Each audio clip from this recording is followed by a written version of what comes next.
Welcome to the Online Learning Consortium's Spatial Thinking and Web Mapping Mastery Series. This particular module covers weeks 2, 3, and 4. Now, as you know, the way this and other Mastery Series courses are structured is that with week 1 you get a pretty immersive kind of experience. Weeks 2, 3, and 4, you'll have an opportunity now to reflect on your learning and dig into the tools and the skills and be able to develop your own integration plan with your own curriculum. So in weeks 2, 3, and 4, what we're going to do is some hands-on activities that you can work on independently, but we'll have a forum for you to discuss your reactions to what you do in the hands-on experiences.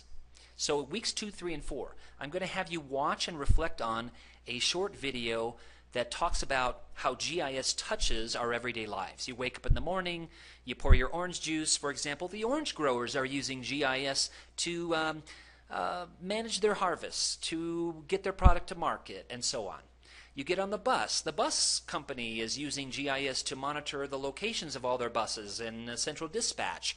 And with GPS, they know where all the buses are, and they can more efficiently plan the routes, and so on and so forth. So that is the GIS Touches Our Everyday Lives video. Second, we're going to explore what geotechnologies are and how they can be applied to teaching and learning. So we're going to look at an article called Spatial Environmental Education. Third, we're going to browse the Esri Map Museum to discover the application of GIS to everyday decision making in a variety of different fields and at a variety of scales from local to global.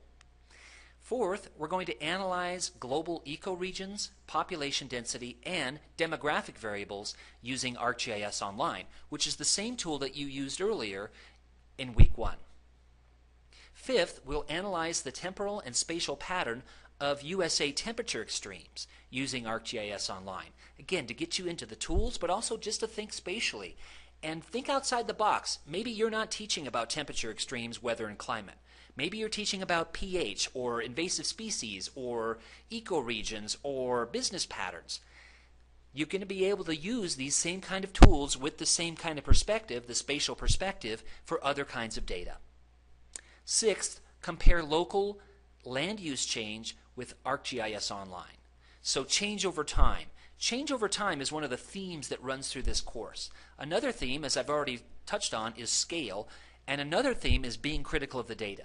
That runs throughout the course. Where did the data come from? How is it being used? Right? Just because it's on the internet doesn't mean it's perfect. Just because it's a web map doesn't mean it's perfect. Far from it. Web maps, like all maps, are imperfect, but many of them are very useful. So how do we manage that uncertainty and that imperfection? So that's what we're going to do in weeks 2, 3, and 4 in our Spatial Thinking and Web Mapping Mastery Series course through the Online Learning Consortium. Thanks.